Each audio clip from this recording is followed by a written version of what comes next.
শিখাইয়া প্রেমের খেলা, শিখাইয়া প্রেমের খেলা, কোথায় তুমি লুকাইলা,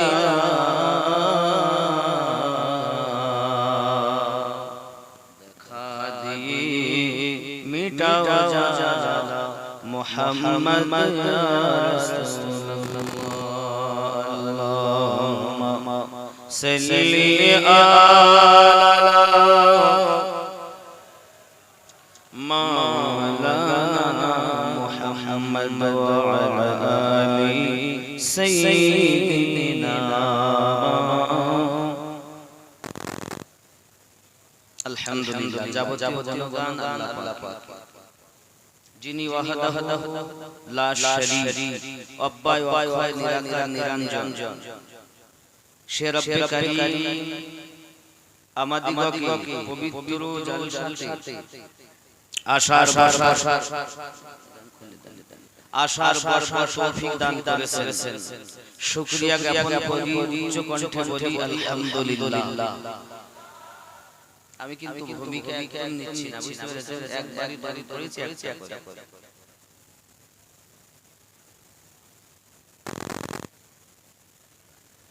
পরি নবী মাওলানা রাহমাতুল লিল আলামিন রাহমাতুল আশিকিন আলিসুল গলিবিন বিশ্বের সংবাদদাতা নবীদের নবী, ৮০,০০০ আলমের নবী, ১৮,০০০ মখলুকের নবী, স্বয়ং আল্লাহ বলেন আমার নবী আহমদে মুজতাবা মুহাম্মদ রাসূলুল্লাহ সাল্লাল্লাহু আলাইহি ওয়াসাল্লামের উপরে লাখো কোটি দরুদ বৃষ্টির ন্যায় বর্ষিত হোক। সবাই বলি আল্লাহুম্মা আমিন।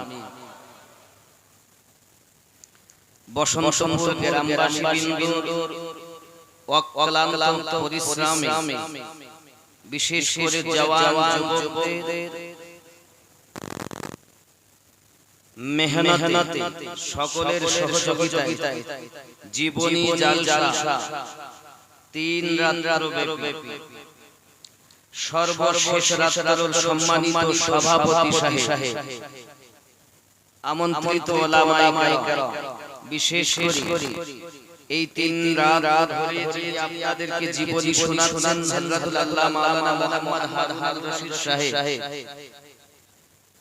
খাজা গরিব নওয়াজ মাইনুদ্দিন চিশতি সঞ্জনী আজমিরি রাদিয়াল্লাহু তাআলা আনহু দস্তানে মুবারক শ্রবণ করেছেন। আমি দিন খাকসার গুনাহগার আপনাদের নিকটে হাজির হয়েছি। আমারও একটা বিষয় দেওয়া হয়েছে, পাশাপাশি আসার পরে আরো ২-৩টা বিষয় দেওয়া হয়েছে। বিশেষ করে কিছু আলোচনা করি ভারত স্বাধীনে মুসলিমদের অবদান কি ছিল, এবং এই ভারত স্বাধীনে মুসলমানদের যে অবদান ছিল সব চেপে দিয়ে কত লোকের নাম শোনা যায়, কিন্তু মুসলমানের নাম শোনা যায় না।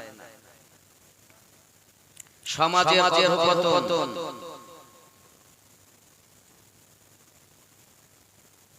স্বামী স্ত্রীর মহামহব্বত,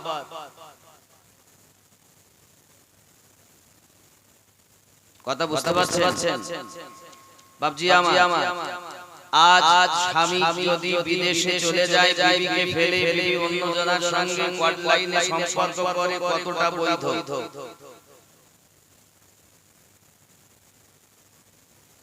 সব তো রাজমিস্ত্রি করে।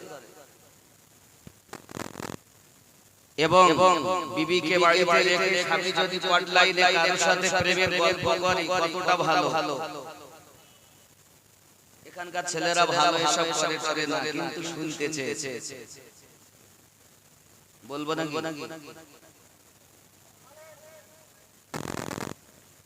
বাবজি দেখুন,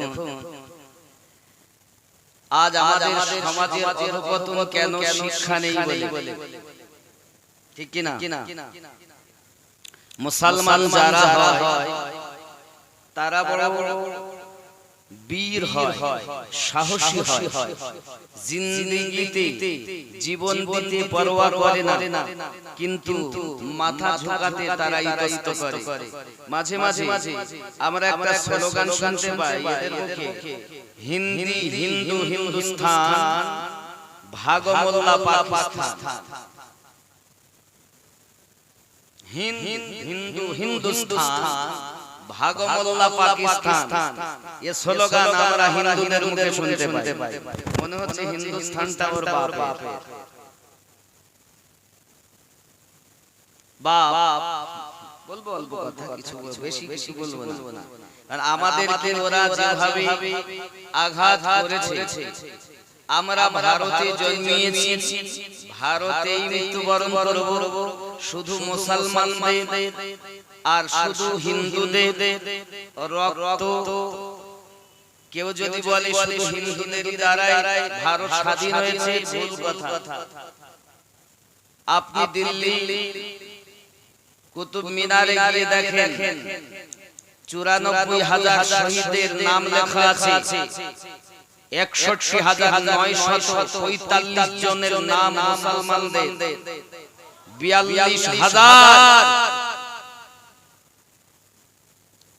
42,055 জন মাত্র ওদের।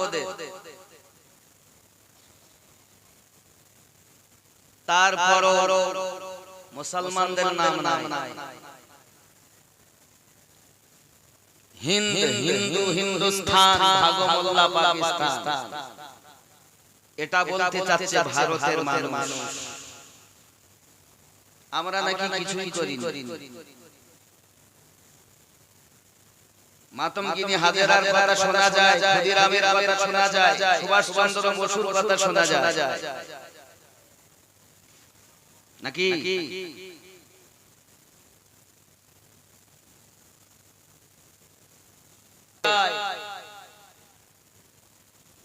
কিন্তু পৃথিবীর সরজমিনে আরে নেতাজির ডান হাত বাম হাত ছিল যে, তার কথা শোনা যাচ্ছে না। এই ভারত পতাকায় যার অবদানে ভারত পতাকা, তার নামটাও ঠাই পাই। যারা এই ভারতের জন্য বছরকে বছর জেল খেটেছে, তাদের নামটাও নাই। আর কত লুকাবে বাপজি আমার। আমি একটি নাচ শরীফ পড়ব উর্দুতে, এরপর ইনশাআল্লাহ তাআলা ওয়াজ শুরু করব। বলবো নাকি? দেখুন, আমি আপনাদের সম্মুখে হাজির হয়েছি মাত্র মুহাব্বতে, কারণ এই এলাকাটা আবার মুহাব্বতের এলাকা। হাজী মারহুম দেওয়ান ওয়ালন বাপজি আমার, তার অক্লান্ত অবদান আমার উপরে, তার ভাই জানেরা, তার সন্তানেরা, তার আপনজনদের বড় অবদান এই গ্রামবাসী। যখন ওই নদীর কিনারায় ছিল মসজিদ, তখন থেকে আমি আমার বাপজি বসে আছে। আচ্ছা বাপজি, বাবা আপনাদের অবদান বলতে পারবো না। মোহাম্মদ এসে ছুটে গলা কাটা, এত থাইরয়েড অপারেশন, আজ 20 দিন হচ্ছে। এক সাইড বায়োপসি রিপোর্ট খারাপ এসেছে, আবার একটা করতে যাব আমি 16 তারিখে বেঙ্গল, এই সাইড। তারপরও দাওয়াত যখন দিয়ে ফেলেছি, আমি নিয়েও যখন ফেলেছি, অসুবিধা এই আপনাদের জালসার জন্য আমি বেঙ্গল থেকে এসেছি। খুব বেশি চেঁচাতে পারবো না, মিডিয়াম সুরে অল্প যেমন হয়। আল্লাহ যদি বলেন সুস্থ সালামত থাকি, জিন্দেগি শোনা যাবে। ঠিক কি না বলেন বাপজি আমার। আমি অসুস্থ মানুষ, খালি প্রেমের টানে এসেছি। তাছাড়া অনেক প্রেমের মানুষ ওখানে আসবে বসন্তপুরে।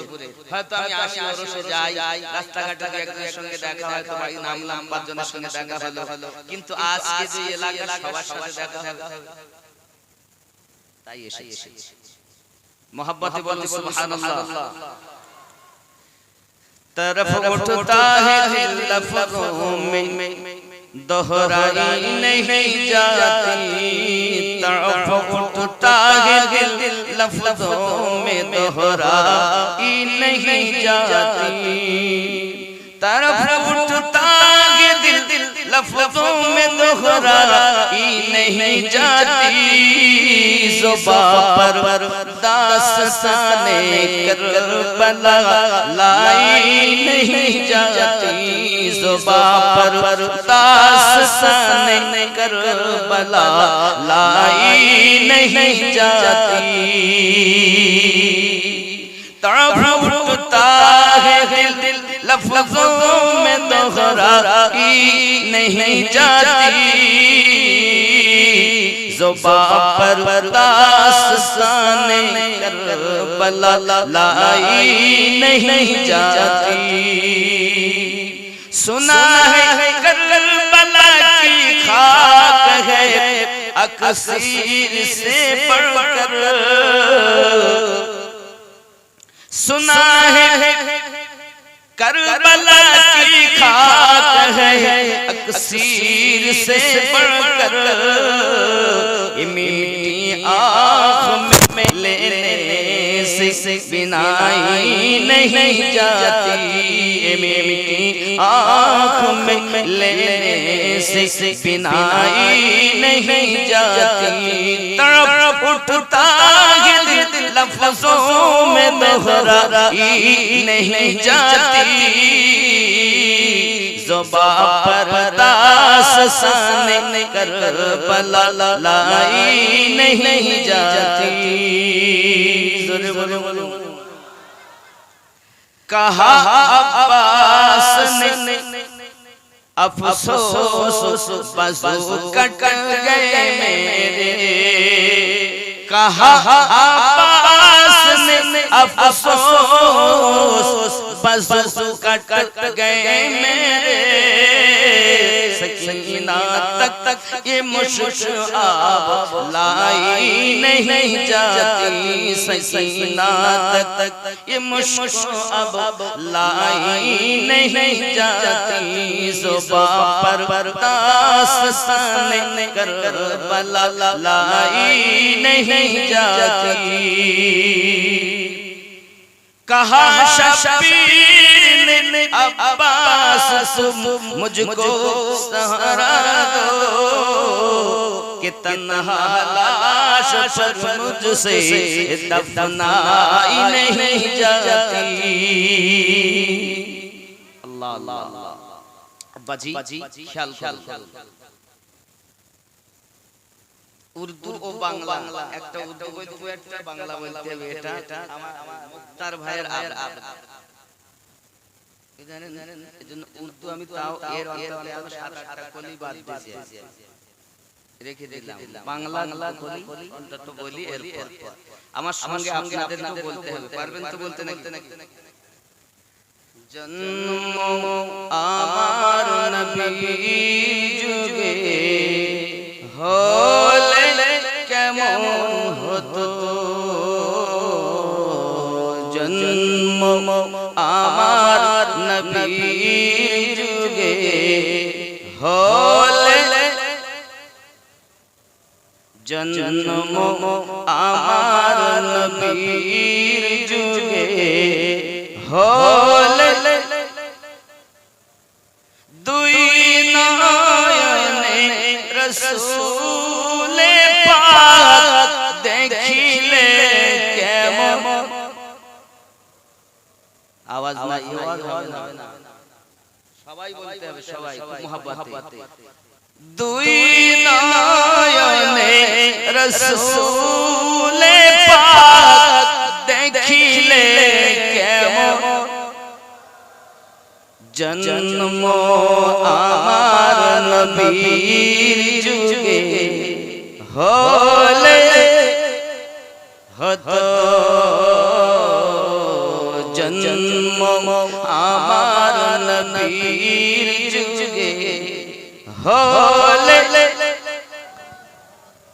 আসতো ভেসে হযরতে বেলালের মধুর আযান, যে আযানে ছিল এমন প্রেম মুগ্ধ রহমান, দয়ার নামাজ দয়া নবীর পিছে নামাজ পড়িলে কেমন হতো কেন তুই নয়নে রাসূলে পাক দেখিলে কেমন জন্ম আমার নবীর যুগে হলে কেমন ছিল দৃশ্য মদিনার দেখছেন সব সাহাবী খেলছে নাতি হাসান হোসেন পাশে দয়াল নবী ডাকছেন নাতি হাসান শুনিলে কেমন হতো জন্ম আমার নবীর যুগে হলে কেমন হতো জোরে হরে হরে আয় আল্লাহ মদিনার মেহমান বানায়া নেন স্বপ্নের মাঝে রাসূলের দিদার নসিব করে দিন জোরে বলুন আমিন দিনী কত আলো জানাই থাকতাম আমরা সামনে রাসূলে পাক হতেন পাশে সাহাবা আবু বকর ওমর ওসমান আলীর সঙ্গী কেমন জন্ম আমার নবীর যুগে হলে আল্লাহ কবুল করুন জোরে বলি আমিন আল্লাহ আমাদের সকলকে যেন মদিনার মেহমান বানিয়ে দেন আরো জোরে বলে আমিন বাবারা পৃথিবীতে আমরা মনে করছি শান্তি পাবো কোথায় পাবেন কোথায় শান্তি সব তো অশান্তি খেয়াল করেন আমার ওয়াহারি আলিউদ্দিন নকশবন্দি রাহমাতুল্লাহ আলাইহি ওসিয়াত করছেন মক্কার চেয়ে দামি প্রতিবেশী মানুষ খেয়াল করবেন মক্কার চেয়ে দামি প্রতিবেশী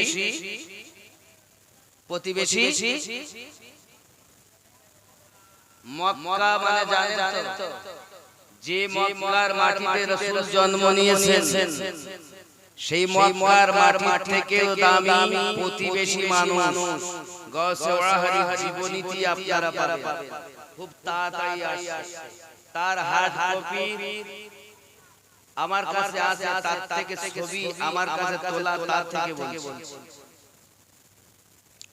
দুই নাম্বার তিনি ওসিয়াত করেছেন শান্তি যদি পেতে চাও নিজে আগে শান্ত হও কথাগুলো বুঝতে হবে বলো হই হই হই ওয়াজ শুনে যাওয়া বাড়ি গিয়ে বলে কি বুঝো তো ইসলাম যেখান থেকে এইভাবে ইসলাম এইভাবে প্রচার হয়েছে ওরা মুসলমান হয়েছে ওই সব পাদ্রীরা ছিল কেউ আগুন জ্বালা দিয়ে কালেমা পড়ে মুসলমান হয়েছে ইসলাম প্রচার হয়ে গেছে এর নাম ওয়াজ মানে বোঝা ওয়াজ মানে নিজে অজানাকে জানা জেনে আমল করা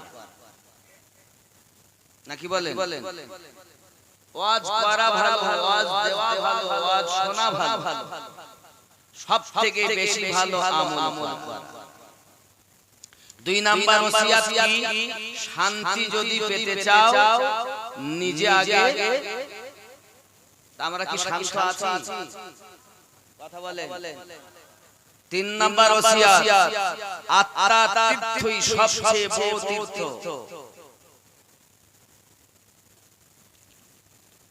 আত্মা তীর্থই সবথেকে বড় তীর্থ চতুর্থ নাম্বার মনের পবিত্র আধারে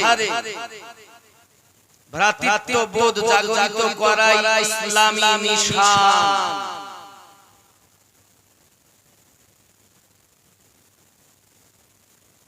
ছয় নাম্বার তোমার হৃদয়ের প্রকার প্রশান্তি মানে খোদাকে কাছে পাওয়া। মনে শান্তি পেয়েছো মানে আল্লাহকে কাছে পেয়েছো। মনে শান্তি নাই মানে আল্লাহ পাওনি। সাত নম্বরে বলেন পরমকে পেতে হলে আগে চরমকে পেতে হয়। পরমকে পেতে হলে আগে কাকে পেতে হবে?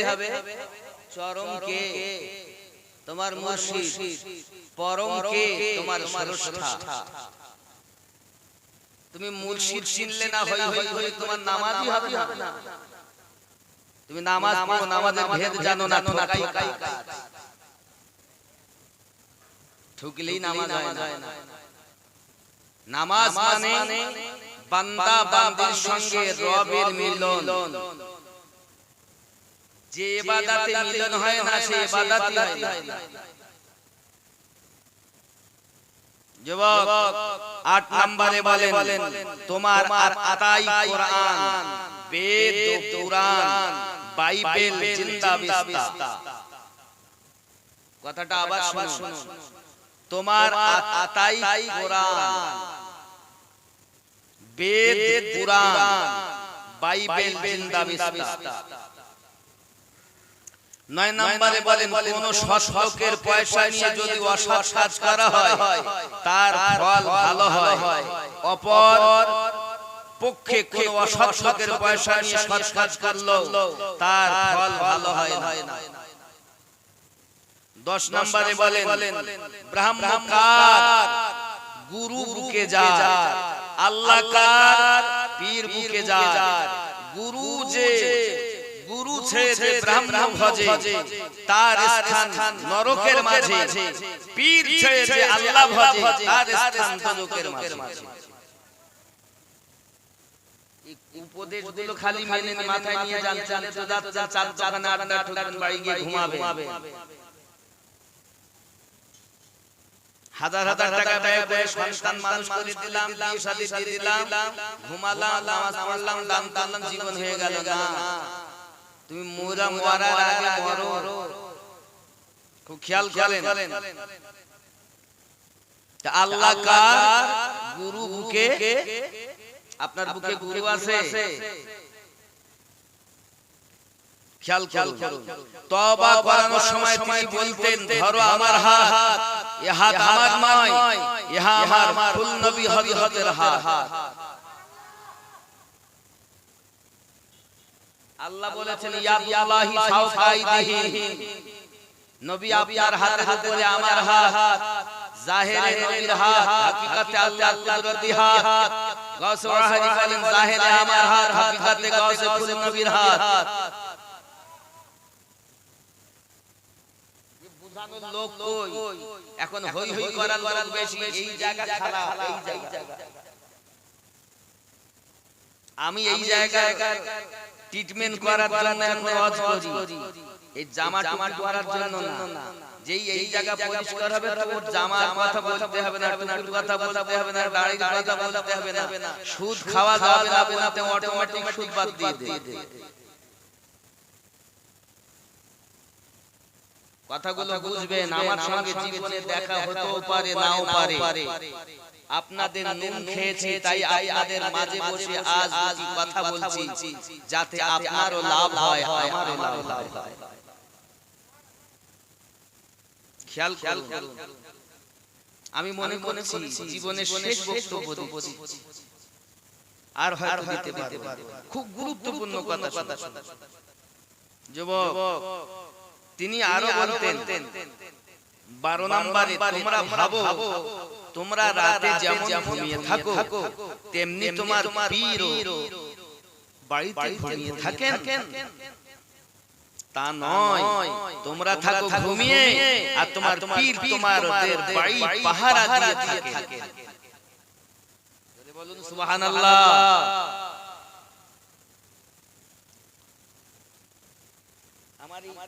আমার এই বক্তব্য শুনে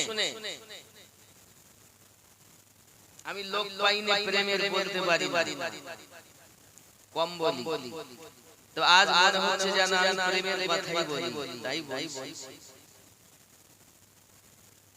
আব্বা আমার পীর ঘুমিয়ে থাকেন না, রাতে শুয়ে আছেন, তাহাজ্জুদ করেও ঘুমিয়েছেন, চোখটা লেগে গেছে।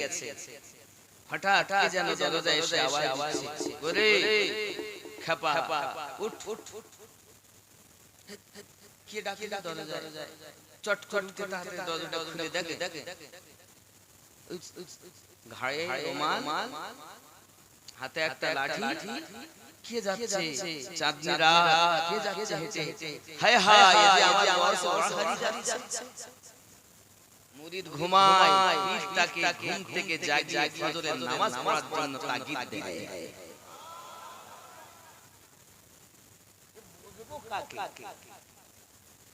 এ বুঝাবো কাকে?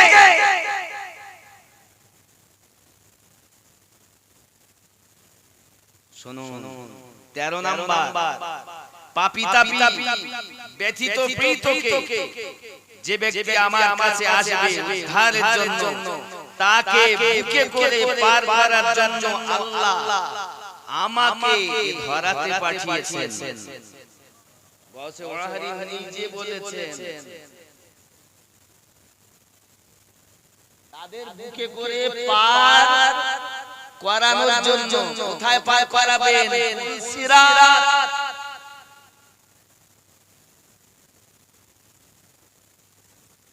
ওনার জীবনীতে পাবে, তার আগে স্যাম্পল দিয়ে যাচ্ছে। কোথাও পান না পান ওরসে আমাকে দেখতে পাবেন, কিন্তু আপনার এলাকার লোক ওরসের পীর নেই। এই রড এত দূরে আলো দেয়, নিচের কাছে নিচে আলো দিতে পারে। হ্যালো দূরে লাইট দেখেন, পিছনে অন্ধকার। ঠিক আপনাদের নিকটে আমি এরকম দেখি কেন? আমি তো কয়েক বছর আপনাদের মাঝে ছিলাম, খেয়েছি। এমন কোন বাড়ি নেই যে আমি যাইনি, আমাকে চেনেছেন। হয়তো এখন চিনতে পারবো না, কারণ দীর্ঘদিন বহু আগেকার কথা। তখন যারা জন্ম নিয়েছিল এখন তারা বড় হয়ে জন্ম নিয়ে বিয়ে হয়ে গেছে। বাচ্চা চিনতে পারতে পারে। তবে বাবা খেয়াল 14 নম্বরে বলছেন, হিংসা ছাড়া হিংসুকের মন জয় করা যায় না।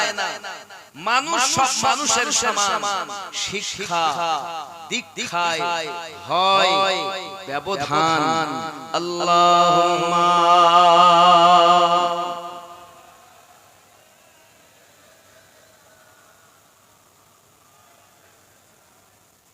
ওয়া আলা আলি সাইয়্যিদিনা মুহাম্মদ সাল্লাল্লাহু আলা মুহাম্মদ।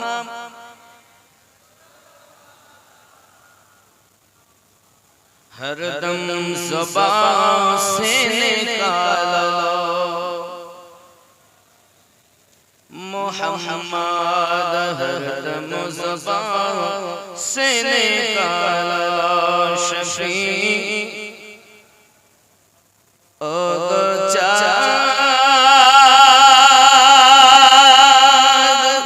तुमी बोले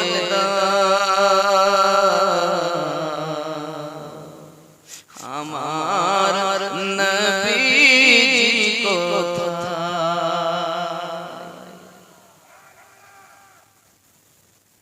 কাটা অবস্থায় যদি এই হয়, আল্লাহ বলাতে দিলে কি হবে তো জানি না, যে বলতে না দেয় তো বলবো না। ওগো চাঁদ তুমি বলে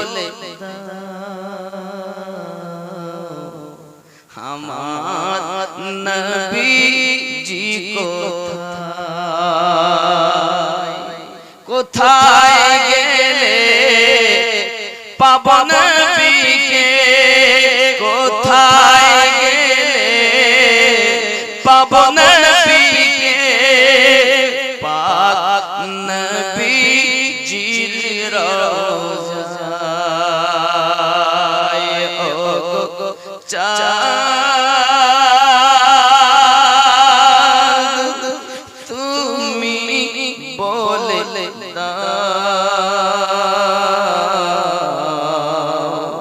আমার নবীজি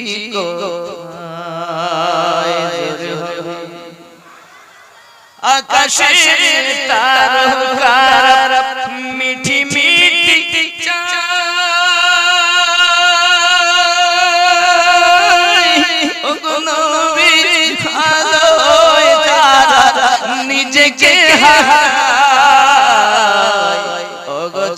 চাঁদ তুমি বলে আমার নবীজি কোথায়?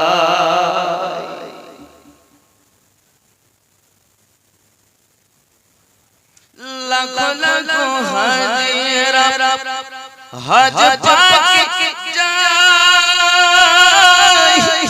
আল্লাহ কাবাকে তারা জড়িয়ে কয় ও কাবা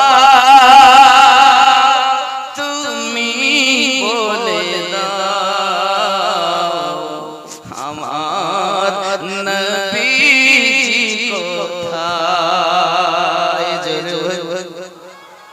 আল্লাহ এ বসন্তপুরের মানুষকে আল্লাহ কাবার মেহমান বানিয়ে দিও।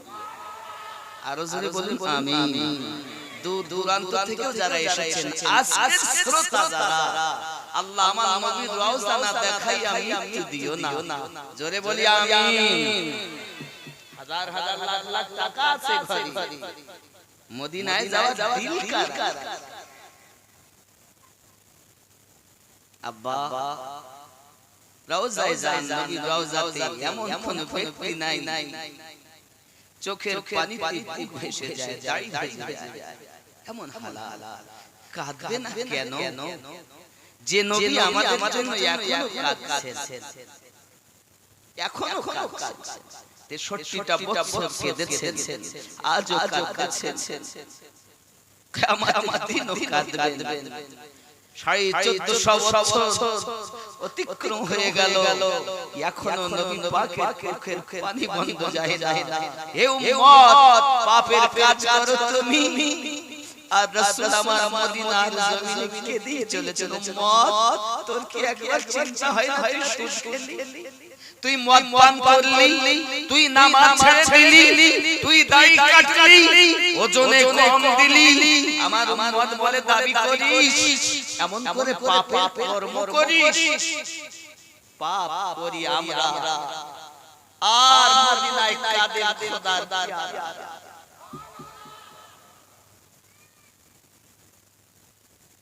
কি হলে আপনি কাজ ভালো করবেন?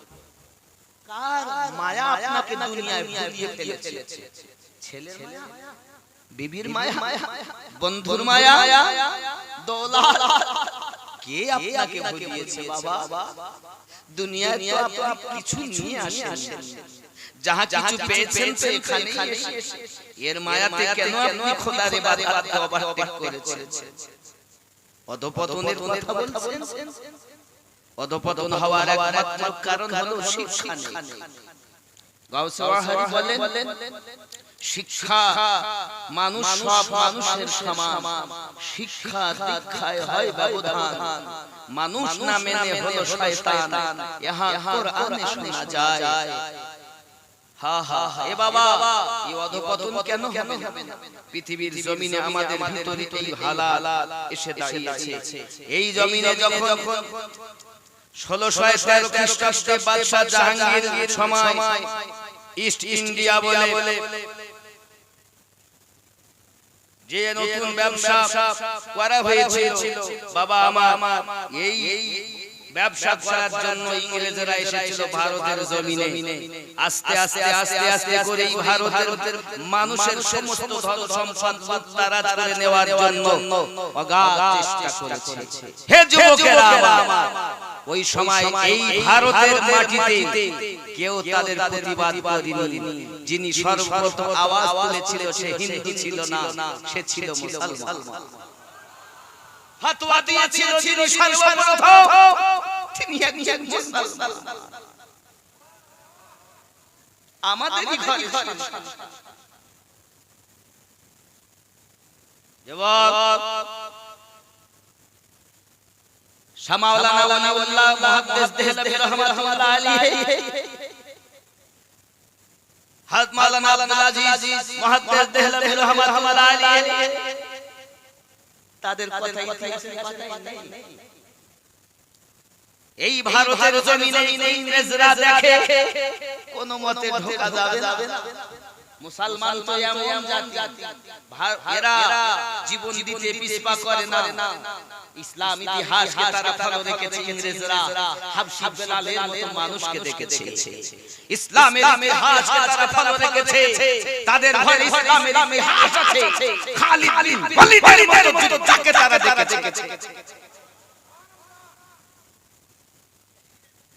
আপনার ঘরে ইসলাম ভারতের ইতিহাস পড়ছেন,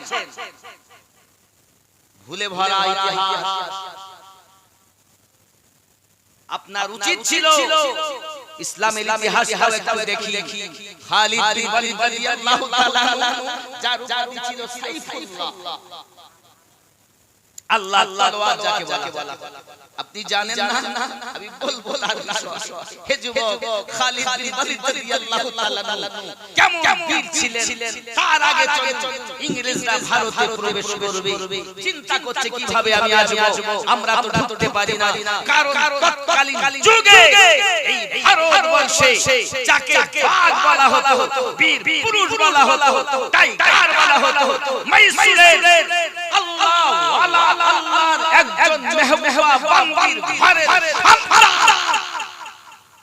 যাকে বলা হয় টিপু সুলতান।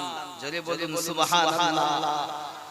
আপনি জানেন না, আমি আমিনুদ্দিন আপনাদের এই যখনই কথা হলো যে আমাকে ভারত স্বাধীনে মুসলিমদের অবদানের কথা বলতে হবে, আমি অসুস্থ হালাতে গাড়ি ভাড়া করে টিপু সুলতানের মাজার জিয়ারত করে এসেছি। আপনাদের নিজের দোকানে তো আমি বলবো, তাহলে আমি কিছুই দেখিনি। যে সর্বপ্রথম সংগ্রাম করেছে ইংরেজ যাকে ভয় করতো, সে কেমন মানুষ ছিল আমার জানা দরকার আছে। তাই গিয়েছিলাম, কি করেছি কি দেখেছি আমি বলবো ইনশাআল্লাহ। একটু দরুদ পড়েন, আল্লাহুম্মা।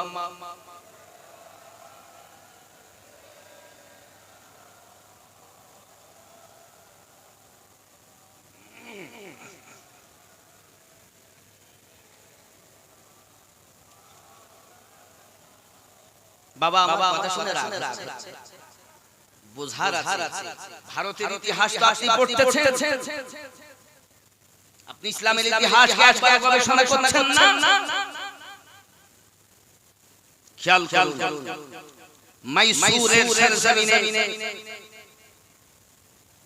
হায়দার আলী পিতা টিপু সুলতান যাকে বলা হয় ফাতে আলী যার উপাধি, জোরে বলুন সুবহানাল্লাহ। আসল নাম হলো টিপু সুলতান। তবে আমি সেখানে যাওয়ার পর জিজ্ঞাসা করলাম যে কি হবে, কতটা মাজার আছে, কতটা, সব দেখলাম পাকা করা, উপরে ভিতরে তিনটি মাজার এবং চাদর চাপানো। সুবহানাল্লাহ বলেন।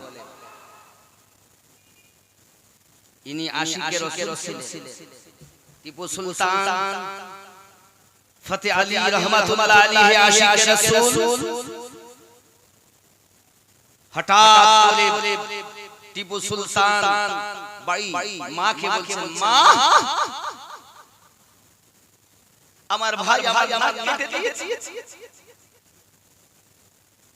মা বলছেন, বাবা হতে পারে না কখনো, হতে পারে না বাবা কখনো। কেন মা? তুমি জানো না বাবা, আমি আমার দুধ আমি যে তাকে পান করিয়েছি, তুমি জানো যখন দুধ পান করাতাম তো বিনা উযুতে দুধ পান করাইনি, উযু করে নিতাম, আল্লাহর নবীর প্রতি দরুদ পড়তাম, তারপরে দুধ পান করাতাম। কি জেনেছেন আপনি ভারতের ইতিহাস সম্পর্কে? শুধু হই জানো এই বীর যোদ্ধা যাকে বাঘ বলতেন, ইংরেজরা যার ভয়ে ভারতে প্রবেশ করতে চায় না, এ দেখেছে এরা যদি ভারতে প্রবেশ করতে হয় তো টিপু সুলতানকে আঘাত করতে। জওয়ান যুবক সোনা মানিকেরা, টিপু সুলতান আল্লাহর ওলি ব্যক্তি ছিলেন, নামাজি পাঞ্জেগানা ব্যক্তি ছিলেন, শরীয়তের পরিমাণ খেলাফ কাজ তিনি করতেন না বাবা। মাইসুরের সরজমিনে টিপু সুলতান আপনার এমন ভাবে এখনো শুয়ে আছেন বাবা। জিজ্ঞাসা করে কবরগুলো গুনে গুনে দেখি, লোককে জিজ্ঞাসা করে বলে 174টা রওজা আছে, কবর আছে, শহীদের দরজা আছে। আমরা গুনে গুনে 147টা পেয়েছি আমি। বার ভিতর আশপাশ সব গুনে ওরা একজনকে জিজ্ঞাসা করলাম খেদমত করছে, বলতে 174টা। আমি নিজে গুনে পাচ্ছি 147টা। অসুস্থ হালাতে গিয়েছি, গিয়ে হেঁটে হেঁটে সব গুনতে, একটা বাচ্চা বাদ দেয়। জানি না থাকতে পারে, আমার সামনে যেতে পারে। সেই মাইসুরের সরজমিনে আল্লাহর ওলি শুয়ে আছেন। তাকাও, ধোঁকা দিয়েছে আপনজন মুনাফিক। আল্লাহ পাক রব্বুল ইজ্জত কোরআন মাজিদের ভিতরে একটি সূরা অবতীর্ণ করেছে, সূরা মুনাফিকুন। 11টা আয়াত ভিতরে দিয়েছে। আর মুনাফিক সম্পর্কে আমার হাদিস, মুখে হাসি মনে গালি, ওগো মুনাফিক যে মিথ্যা ছাড়া সত্য কথা করে না, ওগো মুনাফিক যে মুনাফিকের চক্রবর্তী যেন ভাঙন ধরা নদীর গতি রে। শয়তান হতে কঠিন বাতি, মুনাফিক মত, ওগো মুনাফিক যে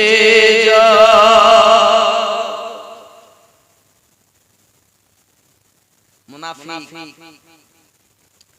পিছে গীবত করে যত, ওগো সামনে এলে কাঁদে তত রে।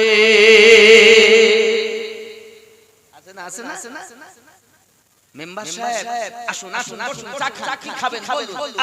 আমাদের মেম্বারের মতো মেম্বার হয় না, জানো না? ওই তোমার পিছনে বাস দেয়। খুব ভালো মনে করছে না? পিছে গীবত করে যত, ওগো সামনে এলে কাঁদে তত রে। উপদেশ দেয় শত শত, নিজে করে না পালো, মুনাফিক যে মুখে হাসি মনে গালি, ওগো মুনাফিক যে। এই মুর্শিদাবাদের জমিনে নবাব সিরাজউদ্দৌলা মীর জাফর আজ যদি ঘরে শত্রু না হতো, তাহলে বহু আগে ইংরেজরা ভারত ছেড়ে পালাতে বাধ্য হতো। এই মুর্শিদাবাদের সরদার মীর জাফর কম ক্ষতি করি মুনাফিক। হে যুবকেরা, টিপু সুলতানের সঙ্গে মুনাফিক লেগে তাকে শহীদ করা হয়েছে নির্মম।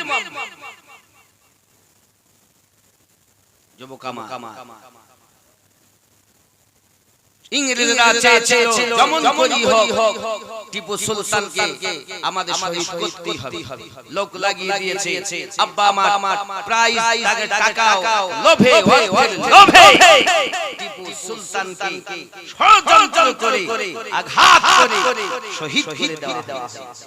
ইন্না লিল্লাহি ওয়া ইন্না ইলাইহি রাজিউন। আল্লাহর ওলি ছিলেন, শরিয়াত পাবন্দি, শরিয়াতের খেলাফ চুল পরিমাণ কাজ তিনি করেননি। তিনি আহলে পাকের দিওয়ানা ছিলেন। জোরে বলে সুবহানাল্লাহ। আজ মুসলমান পদদলিত, লাঞ্ছিত, অপমানিত কেন? আজ আমাদের সমাজে এত অধঃপতন কেন?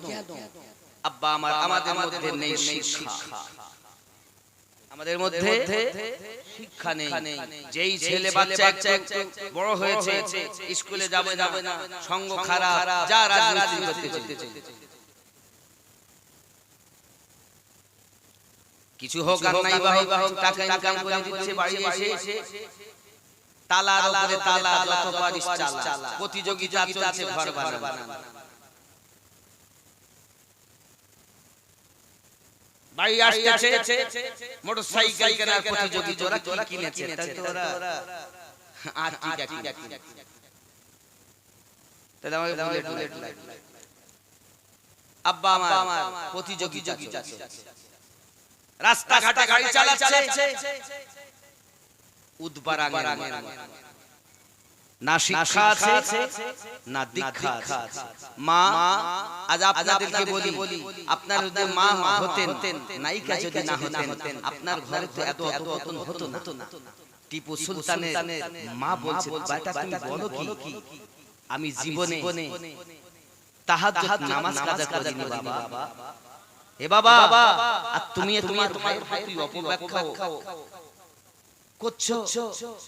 জানো তুমি আমি পান পাড়িয়েছি দরুদ শরীফ পড়ে বা ওযু অবস্থাতে, আর আমাদের মায়েরা দুধ পান করে সিরিয়াল দেখতে, নইলে নোংরা ছবি দেখতে, গান শুনতে তার বাচ্চা হবে কেমন? পেটে বাচ্চা এসেছে, আপনি তো বাচ্চাকে পেটে ধারণ করেছেন, শরিয়াত মোতাবেক কাজই করেন। মা আপনারা মায়ের জাত, আপনাদের মতো একজন মা টিপু সুলতানকে জন্ম দিয়েছে। আপনারই মতো মা ওবাইদুল্লাহ খানকে জন্ম দিয়েছে। আপনারই মতো একজন মা সরকার আলা হযরতকে জন্ম দিয়েছে। আপনার মতো একজন মা খাজা গরিব নওয়াজকে জন্ম দিয়েছে। আপনার মতো একজন মা ওয়াহারিকে জন্ম দিয়েছে। নারে তাকবীর, নারে তাকবীর, নারে রিসালাত, নারে রিসালাত, মাসলাকে আলা হযরত, নারে তাকবীর, নারে রিসালাত। যুবক একটু বুঝুন, একটু বোঝার চেষ্টা। মায়েরা পারে না যুদ্ধে যেতে, কিন্তু ওই মায়েদের পেট থেকে এমন সন্তান ভারতবর্ষে বিভিন্ন দেশে বিভিন্ন স্থানে জন্ম নিয়েছে, যাদের কৃতিত্ব এখনো পর্যন্ত আপনার কায়েম রয়েছে কিয়ামত অবধি কায়েম। আমার মায়েরা তো সেই আধা ঘন্টা পর খায়, কারণ আমার গলার জন্য প্রয়োজন আছে। আমার কথা শুনে বাস জিনিস আল্লাহর নবী সাল্লাল্লাহু আলাইহি ওয়াসাল্লাম বলেন, আমি যখন মিরাজে গেলাম, মিরাজে যাওয়ার পরে আমাকে যখন জাহান্নাম ভ্রমণ করানো হয়, আমি নবী জাহান্নামে বেশিরভাগ বাদীদেরকে জ্বলতে দেখেছি। নারীরা অধঃপতনে জাহান্নামে জ্বলতেছে। একটা নারীকে দেখি, তার জিহ্বার বলে আপনার ঝুলানো আছে, দাও দাও করে আগুন জ্বলতেছে। আব্বা আমার সোনা মানিকেরা, পৃথিবীর সারজমিনে নবী পাক আল্লাহুম্মা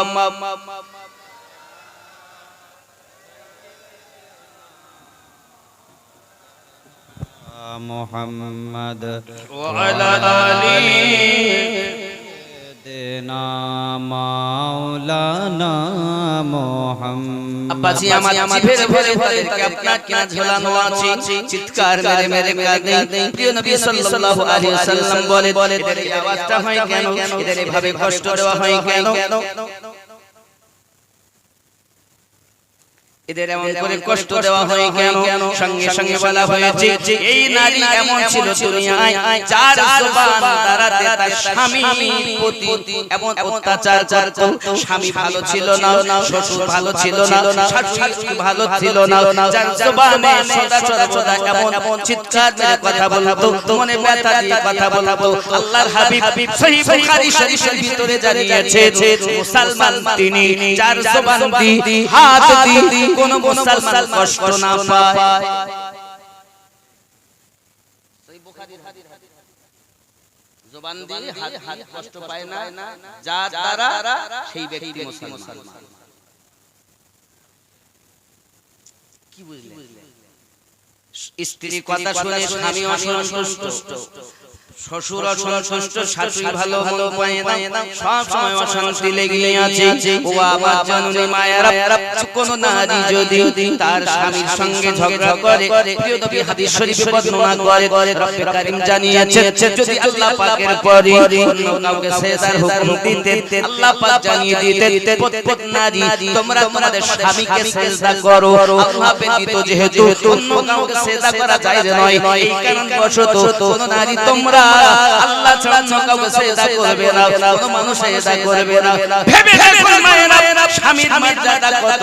সেজদার হুকুম হলে নারীদেরকে স্বামীর সেজদার হুকুম দেওয়া হতো। ও জননী, ওই স্বামীর প্রতি তোমার মায়া নাই? খালাতো ভাই বাড়ি আসলে গল্প করা যায়, মামাতো ভাই বাড়ি আসলে গল্প করা যায়। স্বামী সন্তানের বাপ যদি বাড়ি আসে মুখ বেঁকে যায়। শুটিং ফিটিং কাঁদে মেরে সিপিনার হুকিং খায় ঝুলিয়েছে ধেনা ঠিক একটা ব্যাগ। এক খেজুর বোনা বসন্তপুরের যুবক ঘুরে ঘুরে আমার দিকে দেখ। লাম খালি বিম খালি নুনের পেটে এক নকনা, উরমা ফাঁকা নিমতলা খালি কপালেতে এক নকনা। এ কত বড় বিহায়া, এই মায়ের পেটে কখন আশিকি আলা হাত জন্ম নিতে পারে না।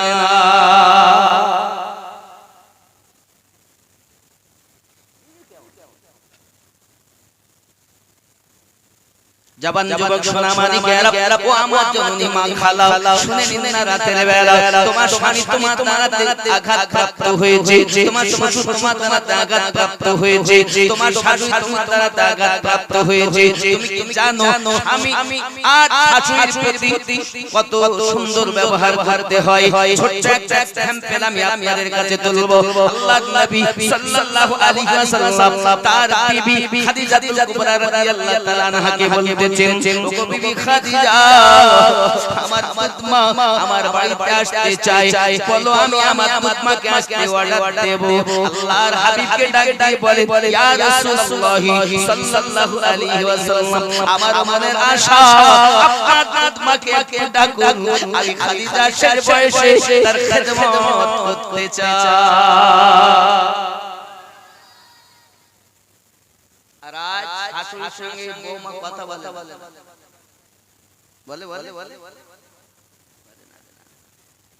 আমার কথা রাগ করবে বলো, কিন্তু আমি শাশুড়ির কথা বলছি তো, এরপরে বৌমার কথা বলো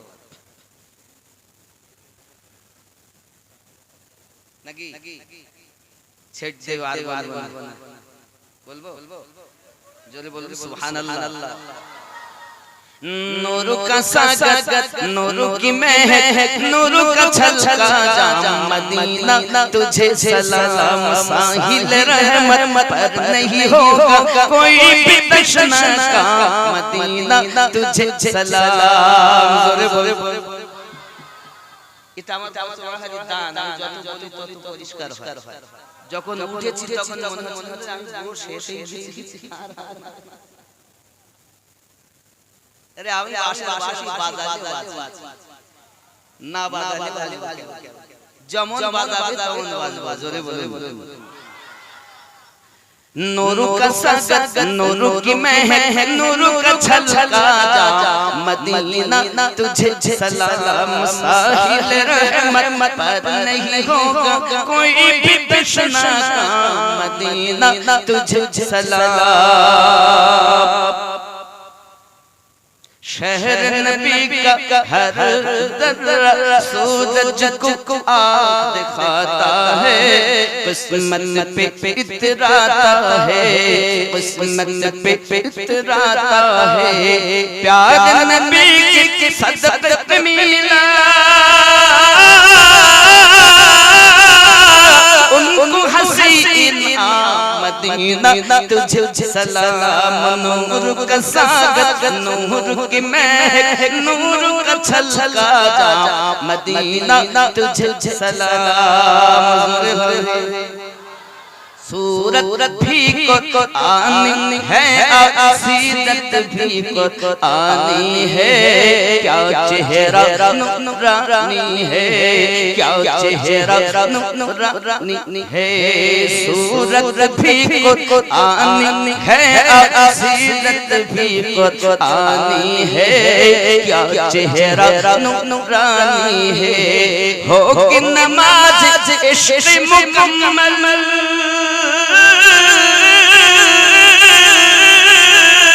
कर लो उनको इमाम मदीना, तुझे सलाम नूर का सागत, नूर की महक, नूर का छलका जा मदीना, तुझे सलाम। रोज़ महशर का वो सूरज हमको क्या झलसाएगा, खुद ही डूबाएगा, खुद ही डूब जाएगा। प्यारे नबी के दामन में करेंगे हमारा मदीना, तुझे सलाम।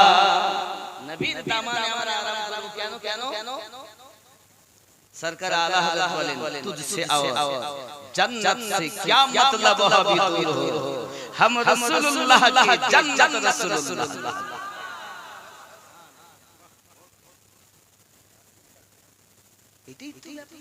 আমরা নবীওয়ালা মুসলমান আজ এই জমিনে যদি সে এমন হালাল জীবন দিতে পিছপা হয় না, দেখেছে তো আব্বাজি আমার খেয়াল করুন, পৃথিবীর জমিনে আমরা ইতিহাস অনেক শুনেছি। আমার মা জননী যে কথা বলছিলাম, বাবা আমার আম্মা জান খাদিজাতুল কুবরা বলেন ঠিক আছে আমার মায়ের খেদমত করো। এখন আসলেন তিনি উজুর পানি, খাওয়ার পানি, রাতের বেলা যত সময় না ঘুমিয়ে যেতেন শাশুড়ি খেদমত করতেন। হ্যাগো কে তিনি? আরবের সর্বশ্রেষ্ঠ ধনী ছিলেন যিনি, আম্মা খাদিজাতুল কুবরা হলেন তিনি। আপনাদের কি বলবো বাবা, আমি শান্তি পাইছি না রওজা যাইয়া। হাই মক্কায় খানায় কাবা পার হয়ে জিন মসজিদের অপোজিট, আগে গোরস্থানে এখানে ছিল, এখন মাঝখানে রাস্তা হয়েছে। প্রথমের পর দ্বিতীয় ওই রাস্তা ওভারটেক করে গেলে আমার আম্মা খাদিজাতুল কুবরা রাদিয়াল্লাহু তাআলা আনহা রওজা মুবারাকা পাবেন গোরস্থানের ভিতরে, যিনি উম্মতে মুসলিমিনের বড় আম্মা, তিনি মা খাদিজাতুল কুবরা রাদিয়াল্লাহু তাআলা।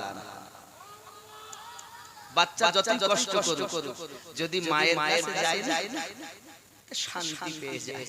দুনিয়ার কোনো জায়গায় যায় তার শান্তি হয়নি, কিন্তু মায়ের কোলে যখন বাচ্চা চলে আসে কি শান্তি, দুনিয়ার শান্তি যেন মায়ের কোলে রয়েছে।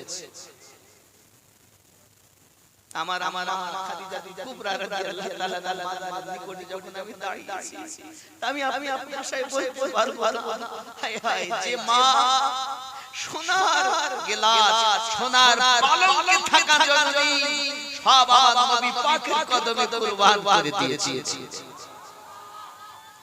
যিনি জাবলে নূরে আমার দয়ার রাসূলের জন্য খাবার নিয়ে উঠতেন। জাবলে যদি কখনো মক্কায় যায়, আল্লাহ রহমত হলে আপনি জাবলুর পাহাড়ে যাবেন। এখন তো পাহাড়ে ওঠা ৬০০০ হাজারেরও বেশি উঁচা। এখন তো ওঠা বড় সহজ। আমার মা খাবার নিয়ে কি কষ্ট করে উঠতেন। আমার নবী 20 দিন 25 দিন 27 দিন 29 দিন পর্যন্ত ওই জাবলে নূরের ভিতরে উম্মতি উম্মতি বলে এ বসন্ত মুখাল খানার কে তোমাকে পাগল বানিয়েছে? কাঁদো না, তোমাকে তো নবী বলে নবী যে কাঁদছে, হাসো কম কাঁদো বেশি, দুনিয়ায় কাঁদো আখিরাতে কম কাঁদতে হবে। দুনিয়ায় যত হাসবে তত বেশি কাঁদবে। যে চোখ আমার নবীর নাম শুনে কাঁদে, মহব্বতে কাঁদে, আহলে বায়াতের মহব্বতে কাঁদে, সিদ্দিক আকবরের মহব্বতে কাঁদে, ওই চোখ কখনো জাহান্নাম জ্বালাতে পারে। কাঁদো কাঁদো, বাপ মরে গেলে কান্না আসে, মা মারা গেলে কান্না আসে, কিন্তু তোমার কান্না আসে না? তোমার চোখে পানি থাকে না কেন? এত নিষ্ঠুর হলে কি করে? তুমি যে নবীর উম্মত বলে দাবি করছো, নবী যে 1400 বছর পার হয়ে গেছে, এখনো যে উম্মতি উম্মতি উম্মতি বলছে। কবরে কি তোমার যাবে? না। বাপ কি যাবে? না। সন্তান তাও যাবে না। কে যাবে? যেই তোমাকে কবরে রাখা হবে, নবী কামলিওয়ালা তোমার কবরে তাশরীফ নিয়ে আসবে। আমার উম্মত কি আমার পরিচয় সঠিক দেয়? আমার উম্মত কি আমাকে দেখে কি চিনতে পারে? আরে যে নবী যে উম্মত নবী কি এই জগতে থাক দেখিনি, ও কবরে চিনতে কেমন?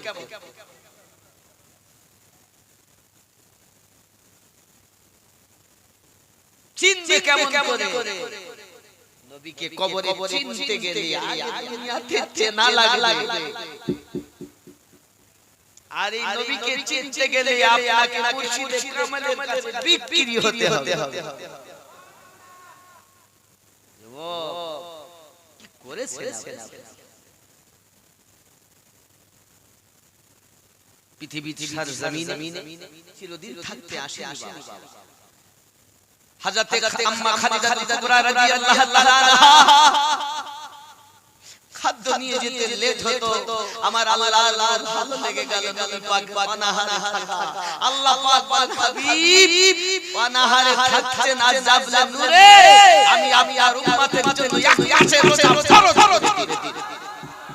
আরে নবী পাকের খুদা হালাল একে ভালোবাসায় আল্লাহ পাক আল্লাহ তাআলা তার বান্দা বান্দির জন্য রোজা ফরজ করেছে। এই আমার বান্দি, আমার হাবিব মাকে জানিয়ে নূরে জন্য কেঁদেছে। তোমাদের পেটে খাদ্য থাকবে না, আমার নবীর জাবলে নূরে কান্নার কথা স্মরণ করুন। আমরা একবার করেছি, খালি উলামায়ে কেরাম বলে আমাদের জন্য ফরজ। কেন ফরজ হলো? নবীর জন্য রোজা ফরজ হয়েছে, রাসূলের ওসিলাতে আমরা পেয়েছি। হায় হায় হায় হায়, খাদিজাতুল কুবরা রাদিয়াল্লাহু তাআলা আনহা শাশুড়ি আম্মার খিদমত করেছেন। হঠাৎ হায় আমার হালিমাতুস সাদিয়া রাদিয়াল্লাহু তাআলা আসার কথা বলি আসছে। আমার নবী সাহাবী রাসূলকে নিয়ে বসেই আছে। হঠাৎ একজন বৃদ্ধা মহিলা আপনার আসছে, লাঠি ঠুক ঠুক ঠুক করে তয়বা নগর, আমি তয়বা নগর গিয়েছি। হায় ঠুক ঠুক করে আসছেন, নবী পাক দেখে উঠে দাঁড়িয়ে গেছেন, সঙ্গে সঙ্গে রুমালটা বিছিয়ে দিয়েছেন। আর সেই বৃদ্ধা মহিলা পায়ে ময়লা, লাঠি ঠুক করতে করতে আমার নবীর রুমালের উপর দিয়ে হেঁটে হেঁটে আসছেন। সাহাবী রাসূল বলছে, কে কে এই যার জন্য দু জাহানের বাদশা দাঁড়িয়ে গেলেন? কথা হলো কথা বলা চলে যাচ্ছে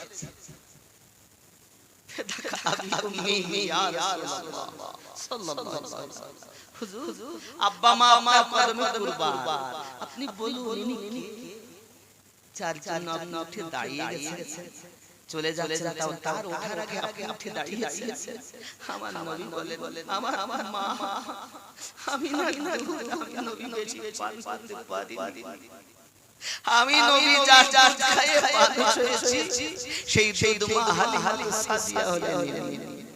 আমি আপনাদের বলতে চাই, ও বসবাস করে যুবকরা, আমার দয়াল নবী যদি দুধ মায়ের জন্য এত আদব করতে পারে, আর তোমার নিজের মা তোমার কাছে লজ্জিত, তোমার মা তোমার কাছে অপমানিত কেন? তোমার মা তোমার কাছে ভাত পায় না কেন? তুমি তোমার মাকে খেদমত করো না কেন? আজ আমার দয়াল নবী যদি মাকে এমন খেদমত করতে পারেন, তো আমরা গর্ভধারিণী মাকে কতটা খেদমত করব? সাহাবী রাসূল বলেন, হুজুর জান্নাত কোথায়? আমার নবী বলেন, দুনিয়ায় সবথেকে বেশি হক হলো তোমার মায়ের। হুজুর তারপর মায়ের, তারপর মা, তারপর পিতা। তিনবার মায়ের কথা বলেছেন নবী, জানাতে চেয়েছেন মায়ের কদমের নিচে জান্নাত, বাপ জান্নাতের দরওয়াজা। কত বাপ বৃদ্ধাশ্রমে আছে। এই যে আজহা গেল, বাপের নসিবে ঈদ উঠিনি, মায়ের নসিবে ঈদ উঠিনি।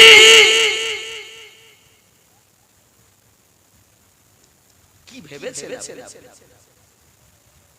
বাবা? এখন হালিমা সাদিয়া বলে, মা বৌমা আমি তো বেশি থাকতে পারবো না, মা আমি তো চলে যাব মা।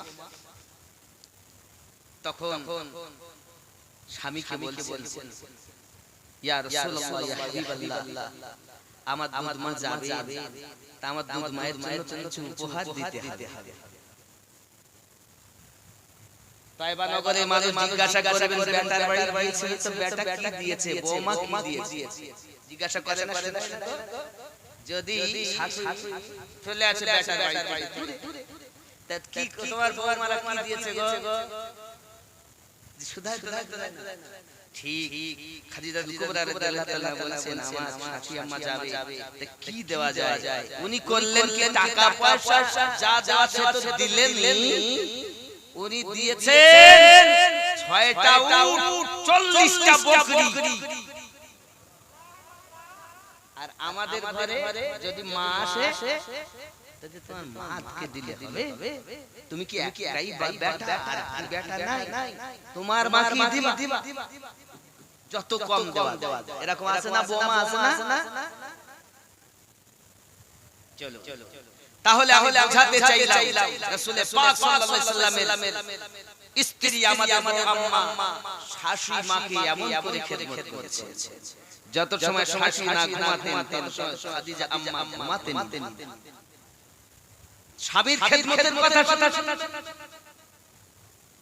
আমার আমার জননী মায়েরা ভালো করে শুনুন। নবী দো জাহান সাল্লাল্লাহু আলাইহি ওয়াসাল্লাম একদিন আম্মা আয়েশা রাদিয়াল্লাহু তাআলা আনহাকে কথা প্রসঙ্গে বলতেছেন, খুব খাদিজা রাদিয়াল্লাহু তাআলা আনহার প্রশংসা নবী আমার করছেন।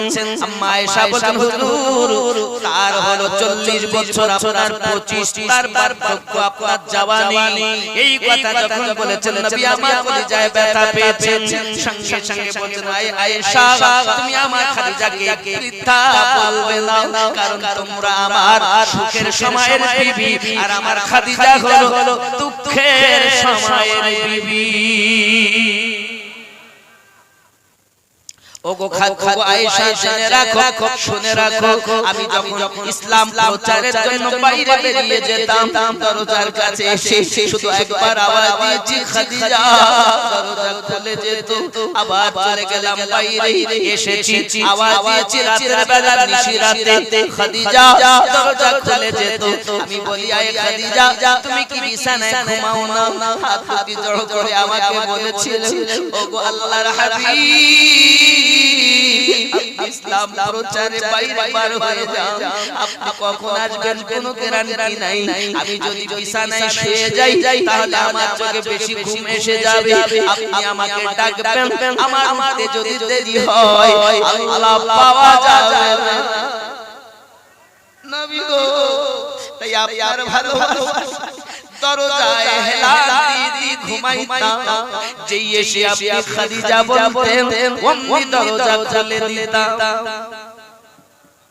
এ ছিল স্বামীর খেদমত। আর আমাদের স্বামীরা যদি রাত 10টার সময় এসে বলে কই গো শরীরটা ভালো লাগছে না, ভাত খান না, রুটি বানিয়ে দাও না, কোনটা ওখানে আটা আছে আর ওই চুলহে তৈরি খাও। ভালোবাসা আমার জওয়ান যুবক সোনা মানিক খালাতো ভাই মামাতো ভাই গল্প করলে কোনো দোষ নাই, শুধু আমি নদীর ভাষা বাসালা কন্ট্রাক্টর তার ভাই নাকি টোটোওয়ালা তার বন্ধু, কোনো অসুবিধা নাই। মৌলভী দেখলি হুজুর যাচ্ছে আমরা দুঃখ রাগ মনে করছে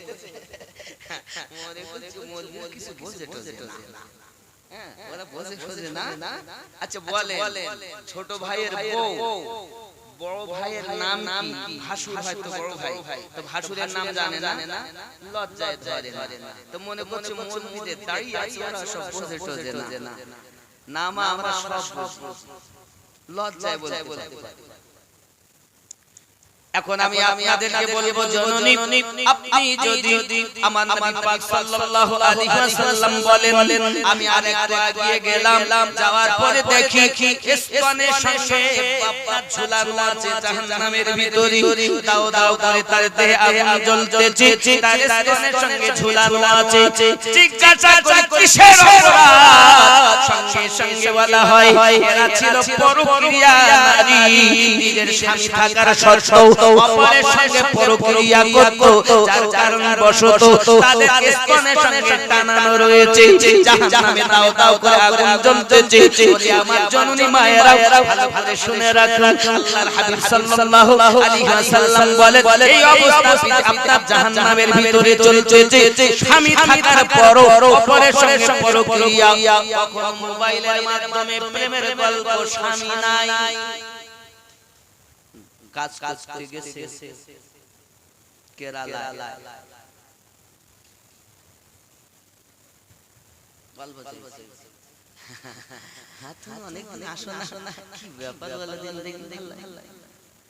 শুধু স্বামী ফোন করলে কি ঘন ঘন স্বামীর সঙ্গে ভালো হয়, কিন্তু কত বন্ধুর সাথে ও সুবহানাল্লাহ, ওরে বাবা কবর ভাঙা মাটি ওটা টানে বদল। আর আমারে তো যেমনি আমি শেষ তাও টেনি বলতেছি আপনাদের মা সুস্থ হইলে হয়তো বলতাম, কিন্তু এই যে গজলটা আপনারা বলতে বলেছেন, ওগো আমার কবর ভাঙা মাটি, তাই তো খুব টানের গজল, তো বেশি টান দিতে পারবো না, ছোট যত দিতাম 3 আলি দেব 1 আলি নাকি গানে বুঝেছে সব অসুবিধা নাই। এখন ইমামকে মসজিদে আপনি মাশাআল্লাহ আমি এর আগে ছিলাম পাই খালি ছিল, আমাদের এর আগে ছিল মাওলানা মোহাম্মদ নূর মোহাম্মদ সাহেব, আমাদের হাজী জৈনুদ্দিন সাহেবের বেটা নাকি। আল্লাহ হেফাজত করুক, আমার মহব্বতের এলাকা একটু সেইভাবে এদেরকে নিয়ে থাকতে বোঝে না বেশি, যাতে এরা ভালো বুঝতে পারে, এইভাবে শিক্ষা দেওয়ার দায়িত্ব ইমাম সাহেব। ইমামকে ভালোবাসবে, ইমামের উপরে কখনো কথা বলবে, ঠিক আছে না? ইনশাআল্লাহ ইমামের উপরে কথা বলতে নাই, বিয়াদবি হয়। শুধু একখানি ইশারা দিয়ে আমি বিস্তারিত ইমামের সম্মান বলবো না। ধরেন আসরের নামাজ পড়েন না, অনেক সময় আসরের নামাজ কিবলা মুখলা বসেন তো, মানে নবী পাকের রওজা থেকে বসেন তো ইমাম সাহেব বসেন না, ফজরের পরে 5 ওয়াক্ত আমরা বসি, তারপর আসরের পর একটু সময়টা বেশি নেওয়া হয়, ফজরের পরে বেশি, তাছাড়া বেশি সময় নেওয়া হয় কারণ আসরের পরে পরে বই এসে একটু দেরি হচ্ছে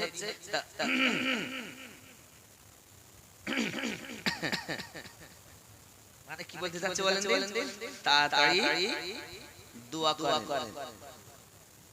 এই করে গলা খাকার দেওয়াটাও মুক্তাদির জন্য আদবের খেলাফ জায়েজ না ফতোয়া দেওয়ার অর্ডার নাই কদমে হাত রেখে বলে আমি মুফতি নয় ফতোয়া দিব না এটা আপনি বুঝানোর স্বার্থে বলছেন এটাও ঠিক না এটা আদবের মামলায় বলছেন কথা বুঝতে পারছেন জি ও গো আমার কবর ভাঙা মাটি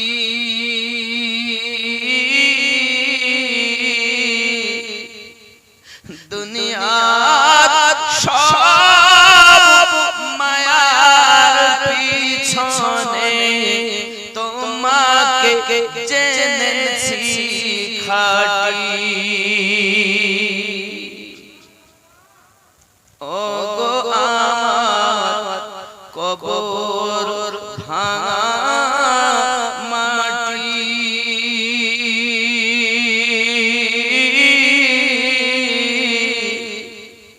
দুনিয়ার সব মায়ার পিছনে তোমাকে জেনেছি খাটি কবে তুমি হায় ডাক দিবে মোরে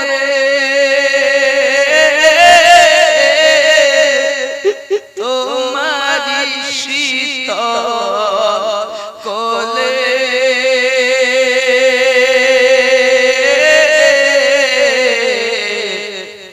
তোমারি বুকে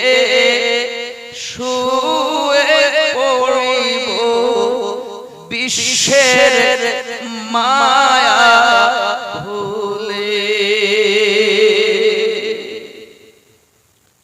রবে না সেদিন পিতার আদর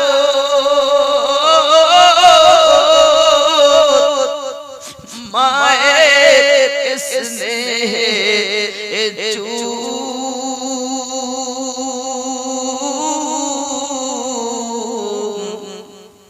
তোমারি বুকে শুয়ে পড়িব নিরালানির ঝুম পেতে দিবে তুমি ধুলির আসর জানাবে আদর কত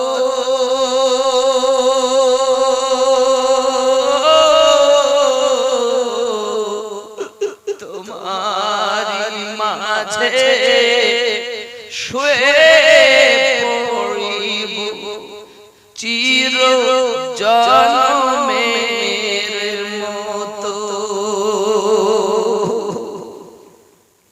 ওগো আমার কবর ভাঙা মাটি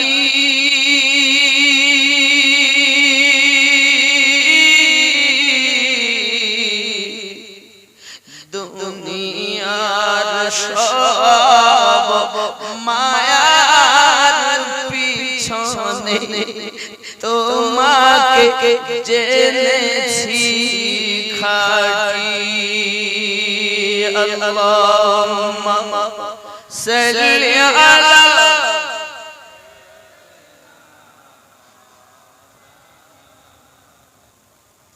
ওয়া আলা আলি সাইয়্যিদিনা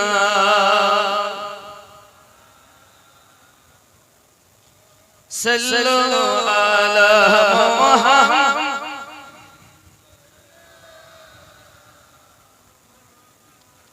हरदम ज़बान से निकाला पाक हरदम ज़बान से निकाला।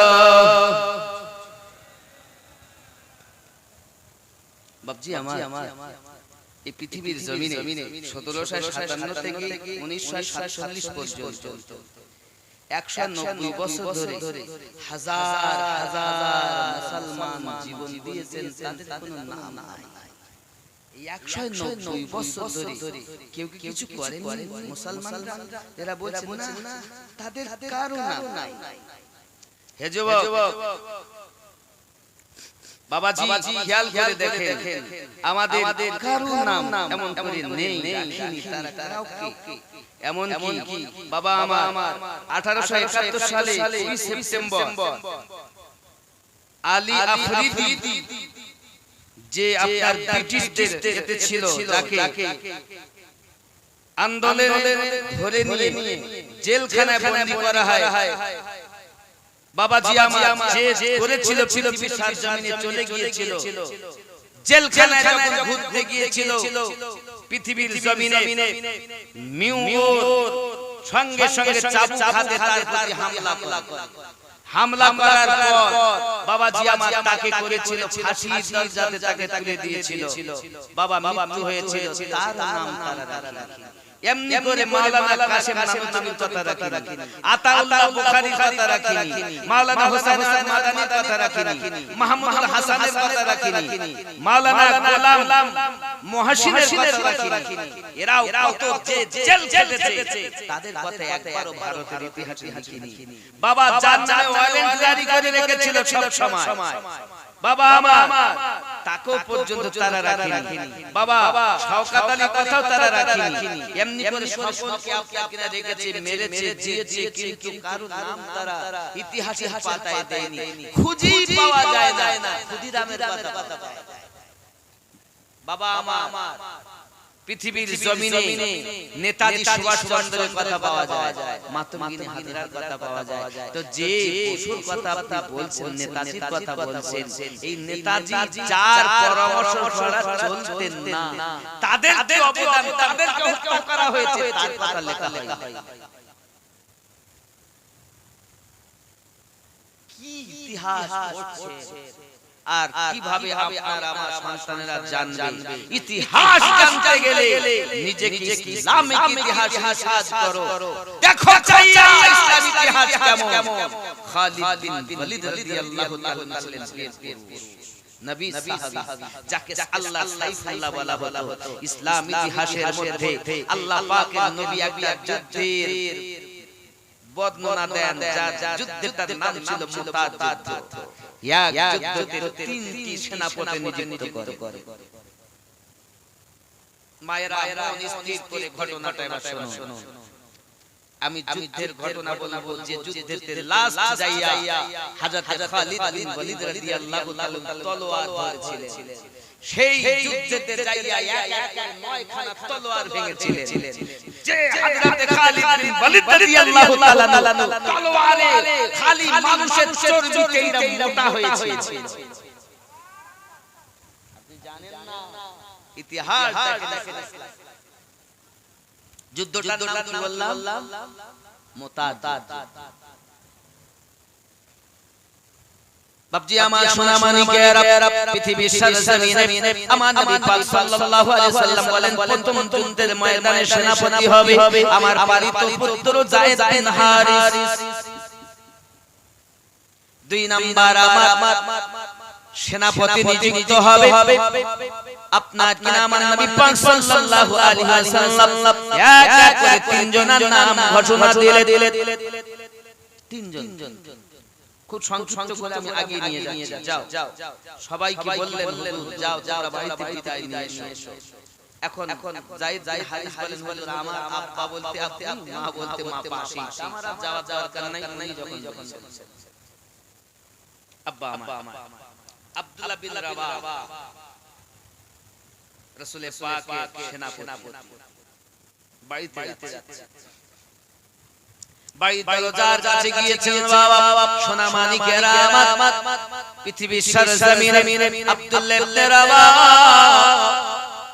আব্বাজি আমার দরজার কাছে গিয়েছে বিবি বিবাহ করা বিবি পর্যন্ত আপনার সাহাবী রাসূল চেহারা দেখেননি নবী পাকের ডাকে সাড়া দিয়েছিলেন দরজার সম্মুখে গিয়ে আওয়াজ দিতেছে সালাম দিলেন দরজা ভিতর থেকে আওয়াজ আসছে বিবি বলছেন একবার আমার সম্মুখে আসুন স্ত্রীর কথা শুনে স্বামী বলছেন না আমি সম্মুখে যাব না যদি আমি তোমার কাছে যাই হয়তো তোমার রূপ দেখে আমি হয়তো আমার নবীকে ভুলে যাব এই কলিজায় নবী নবী আমি যেহেতু বিবাহ করেছি সম্মুখে তোমার আমি যাব না হঠাৎ করে আপনার ভিতর থেকে আওয়াজ দেয় স্বামী যুদ্ধে যেতে আমি নিষেধ করব না তবে আপনার কাছে আমি অনুরোধ করব এতটুকু লক্ষ লক্ষ মানুষের মাঝে কোটি কোটি মানুষের মাঝে হাসপাটে আমি আপনাকে চিনতে পারব না আপনি আমার সম্মুখে শুধু দেখা দিন হাসর মাঠে যেন আমি আপনাকে চিনতে পারি